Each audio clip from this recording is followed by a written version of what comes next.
En République démocratique du Congo, qui dispose d'une exceptionnelle réserve de carbone dans ses forêts, les tourbières.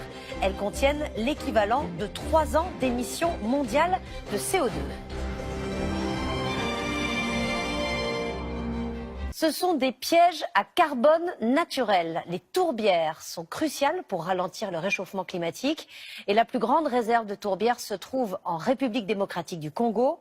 Selon des chercheurs anglais, elles stockeraient l'équivalent de 3 ans d'émissions mondiales de CO2. Reportage de Marc de Chalvron et Sylvain Barral. C'est une découverte fondamentale pour l'environnement et pour la planète. Au fin fond du bassin du Congo, la forêt vierge abrite une gigantesque tourbière, un écosystème méconnu qui a cette faculté de stocker du carbone. Concrètement, 3 années de pollution mondiale sont enfouies au cœur de la forêt congolaise. Un trésor empoisonné à protéger absolument sous peine d'accélérer le changement climatique. L'expédition scientifique chapeautée par Greenpeace a établi son camp de base dans le petit village de Bozukela.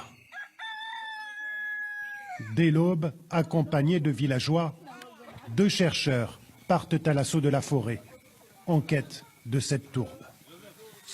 Ici, le passage entre les arbres là. La découverte des tourbières congolaises est récente. Il s'agit maintenant pour ces scientifiques de mesurer leur importance.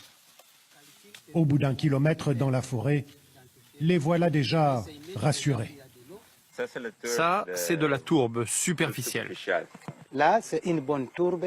Nous allons monter maintenant l'équipement pour commencer à extraire. La tourbe, c'est cette accumulation de vieilles feuilles qui se décomposent lentement du fait de l'humidité de la forêt.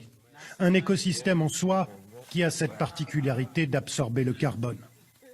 Grâce à cette sonde, les chercheurs mesurent sa profondeur, près de 3 mètres, et jaugent sa qualité. Vous voyez, tout est concentré.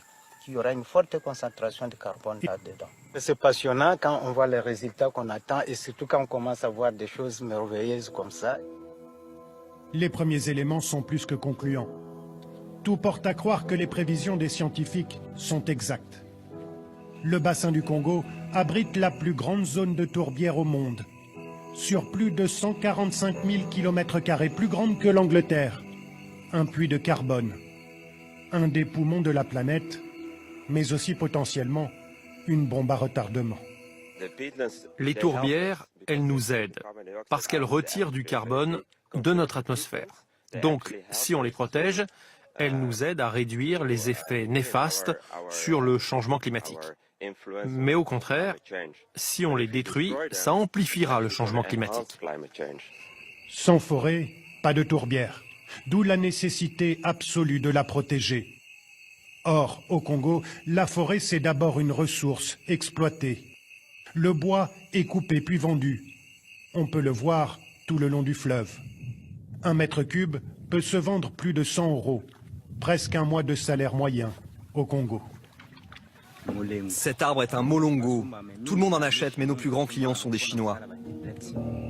Mais le vrai danger pour les tourbières vient de l'exploitation industrielle, car l'État congolais vend sa forêt. Voici la carte des concessions d'ores et déjà accordées.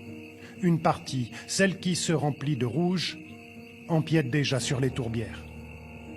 Théoriquement, l'attribution de nouvelles concessions forestières est suspendue depuis 2002. Mais 3 permis viennent d'être accordés à des entreprises chinoises, dont 2 se trouvent, elles aussi, sur les tourbières. Un problème de gouvernance dans le pays, dans tous les secteurs, et les secteurs forestiers est l'un des plus corrompus dans le pays. Quand les hommes d'affaires chinois vont jusqu'à prendre des zones qui sont vraiment proches des tourbières, et entre-temps, à Pékin ou à Beijing, les gens ne savent plus bien respirer, ils ont de cache-nez à tout moment, mais ce sont des zones qui continuent à aider. Mais lorsque toutes ces bombes vont exploser, je crois que ça sera encore catastrophique à leur niveau. La découverte des tourbières rend urgente la prise de conscience de la population locale. C'est important de protéger les tourbières. Un argument qui n'est pas forcément simple à accepter.